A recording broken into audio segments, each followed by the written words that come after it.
Hey everybody, how's it going? This is Babylon 5, this is season 4, and this is episode number 10. This episode is called Racing Mars. So last episode we saw Marcus and Steven set off on their little mission. Steven's little contacts and his connections with the people in regard to the Underground Railroad, I think, are the people they're going to see, because John was talking about a resistance. So they are off to do their little thing that they need to do, and at the same time we had Delenn go off and go through this thing called the Dreaming at Minbar, where she basically had to say to the peers of her clan, you need to give me, like, the chance to marry John, because that's kind of what she wanted to do. But they were kind of opposed to it because they kept talking about purity and they've never married an off-worlder before. And then it turns out that, you know, this guy knew all along that Jeff was part human and that his DNA was within Minbari society, Minbari people, and there were so many of his descendants that there were too many to count. And not only that,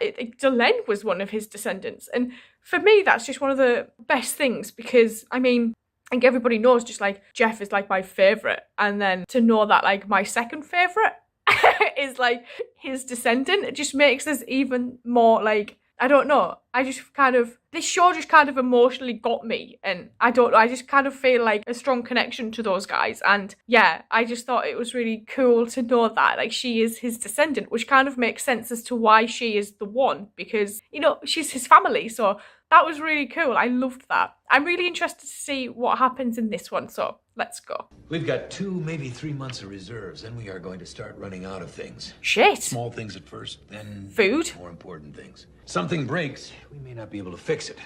And you can forget the spare parts for the fighters. Well, we can go black market if we have to. The type of people you'll be dealing with are... I'm looking forward to it. It'll keep your hands clean, give you deniability, and take some of the weight off your shoulders. Appreciate it, thanks. Oh. Speaking of which, as of now, I'm relieving you of command. Ivanova, your sense of humor has always been on the edge of good taste, but... I'm serious, John. You haven't taken any personal time in over 9 months. And in that time... I know what that feels like. Earth, fought a war. You've been declared dead at least once, and you know how tiring that can be. Ivanova. Be sensible. We still have Earth to deal with, and we can't do that until all of our pieces are in place. So just take a day or 2 for yourself. Entertainment channel unavailable due to jamming. Oh! Movie channel unavailable due to jamming. Sports channel unavailable due to jamming. Adult channel unavailable due to jamming. Standard. ISN available. As we continue the rebroadcast of our story covering recent events aboard Babylon 5 for all our friends and viewers in Grid Epsilon. Look, don't get me wrong. I like Sheridan. He's, I don't know, he's just different since he got back from alien space. You know, sometimes he thinks he's the second coming. I don't like that they're repeating that. Complex. You can't talk to him anymore. He doesn't listen. Propaganda, though, isn't it, really? He listens to Delenn, this other alien, Lorian, who was here for a while, maybe a few others. Oh, I just noticed he referred to Delenn as an alien. Anymore. He thinks he knows what's best for everybody else. Now, maybe that goes with being a CEO, but this, I just think he's gone over the top. You think you'll get into trouble for saying this? It's what the people at home want to hear, I guess. Somebody's got to say something. You knew what was at stake with that interview, and you deliberately gave aid and comfort to the enemy in front of 1 billion people. Oh, a little criticism and the whole universe starts falling apart. Enough! Now, if you've got a legitimate complaint, you make it. If it's a personal attack in disguise, it stops right here. Hey, I didn't make this personal. You did that all by yourself. Good What are you God. talking about? The people who work for you, they're not following the cause, they're following you. Did you ever hear of a little thing called a cult of personality? Well, it's not about us. It's not about doing It's like what's he's right. It's about how you're disassociated himself fulfilling from prophecy, how you everybody. went to Zahadum and came back alive. Hell, you even came back from the dead. Could we possibly get any more messianic than that? The people who work for You're you. starting to buy into your own publicity. Not Susan, And maybe, not just Steven. maybe, it's time that somebody punches a hole in that. Someone like you? Oh, Jesus. You want to be mad at me? Fine, you be mad at me. But don't hurt everyone else just to get at me. Lita had a little Vorlon. Her skin was pale as snow. What? And everywhere that Lita went, her Vorlon was sure to go. I'm sorry, what? Why didn't you just say that in the first place? I wanted to check you out first. Now, there's just one thing. We don't usually have people coming through here in pairs. Safety in numbers. Of the resistance travel light, travel alone. So to get travel permits for the two of you together, well, our access to the Transit Bureau is limited to whatever we can steal. So, you're Jim Fenneman, and you're Daniel Lane, a young married couple on holiday to Mars for their honeymoon. Attention. I said that 2 weeks with Marcus would be the best 2 weeks of your life. Please stand by to disembark. Don't knock it, Stephen. Ivanova tells me that you have taken the day off. At gunpoint. And, this may be a good time. As you know, when Minbari become close, as we have become close... Not another ritual. It is our tradition. I'm just about ritualed out. Well, how many more of these rituals are there? How many has he done? Depending on the length of time we take before fully committing to one another, the types and amounts of offerings made at temple, as many as, 6? 47? No. 50. 50? 50. Which is this one?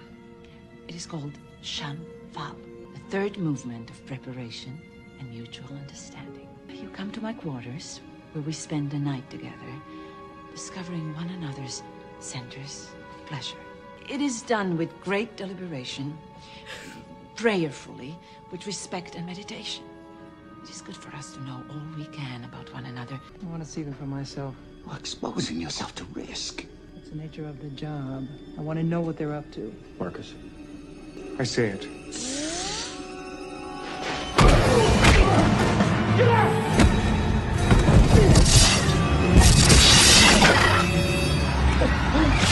Oh, shit! What the hell was that? No, I've never seen anything like it. Whatever it was on Captain Jack. Where is he? Jack? Jack is me. Yes. What happened wasn't your fault. Come on back. It's okay, nobody got hurt. I can't do that. They knew who I was. They found me in the middle of the night, and they put that thing on me. Oh! In me. I wanted to warn you, but I couldn't say anything. It wouldn't let me. No, it's too late. No, it's not. We killed the thing. You killed a part of it. But see, you can't remove the whole thing. Oh! The thing of it is... The damn thing of it is... They grow back. Shit! Listen to me. Don't do anything stupid. They say these, tunnels can withstand just about anything. This poor dude. I've always wondered if that was true or not.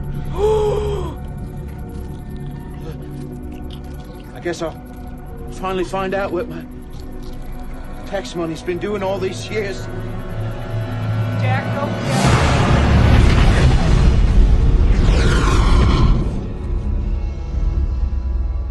I want to apologize for losing my temper earlier. I think we should try this again. You're him. You're Sheridan. Yes, I am. I'm You sorry, went I to don't have... Zahadum, and you died, and you returned with the knowledge of good and evil. You understand? Yeah, look, it's not what you think. You got that right. Just a blessing, that's all I ask, please. I'm sorry. Come on, he's not the Pope. He doesn't look anything like her. Let me go. You know the truth. You've seen the truth. Hey, leave her alone. Let me go. You like this? Is that it? Oh, you're hurting her. He is not what he appears to be. Give it up, will Let you? me go. I said let her go. It's all right. It's all right. It's all right. Shit.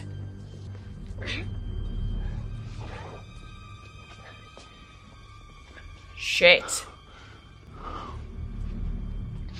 Look, because of everything we've been through before, you get that one free. Next one, I'll take your head off. Yes? Oh, It's me. should have maybe gone there first, John. And you wouldn't believe the kind of day Yes? I thought we were going to be alone. I mean, what are they... They're here for the ritual. While we discover one another's pleasure centers, they wait outside to pray and meditate and ensure that things do not go too far. Oh my god. It is our tradition. They're going to be out here? Yes. Well, we're in there? I can't. Delenn, I can't in front of other... No. It matters to me that we do this properly, in keeping with the values and traditions of our people. Holy shit! As the engagement ring meant so much to you, our ceremonies mean just as much to us. Please stay.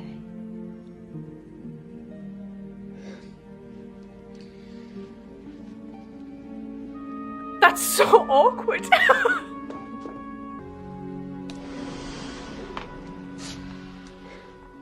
Because that's not awkward. We're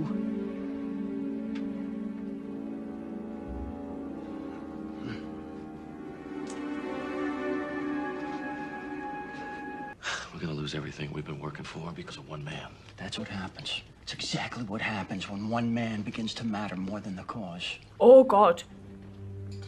Are you with us? I won't hurt him. No one's asking you to.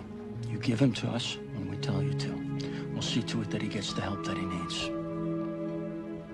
Oh, God. Are you with us?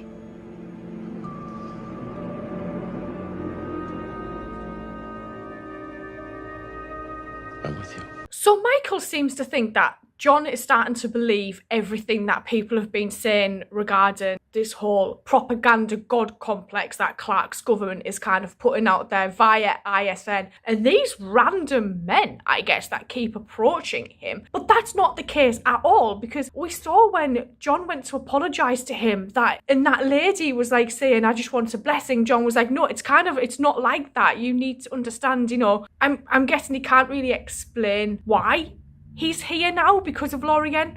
But it's going to be an interesting one, because now Michael's saying, like, oh, he's doing this, he's doing that. He's now joined up with these people and they're now basically saying, we'll take care of him. I'm like, holy shit, this is not going well at all. It seems like Michael has completely disassociated himself from everybody. And I mentioned that earlier because he was saying to John, like, all the people who work with you, rather than saying there's Susan or Zach or Stephen. And then him where, like, obviously I never caught it the first time in the ISN episode where he was talking about Delenn and then said, and this other alien. That's one of the first times I think I've ever heard Michael refer to Delenn as an alien. And it's interesting because obviously, I mean, technically she is, but I've never seen her like as that. That's never been my perception of her. She's Delenn. That's who she is. I don't look at her and think, oh, that's an alien. I look at her and think, he's this amazing woman. So it's like, it's interesting to see that this is kind of the path that he seems to be on at the moment. And then juxtapose that, we've got Marcus and Stephen at Mars, and then we've kind of went prisonerish where we had number 2 and then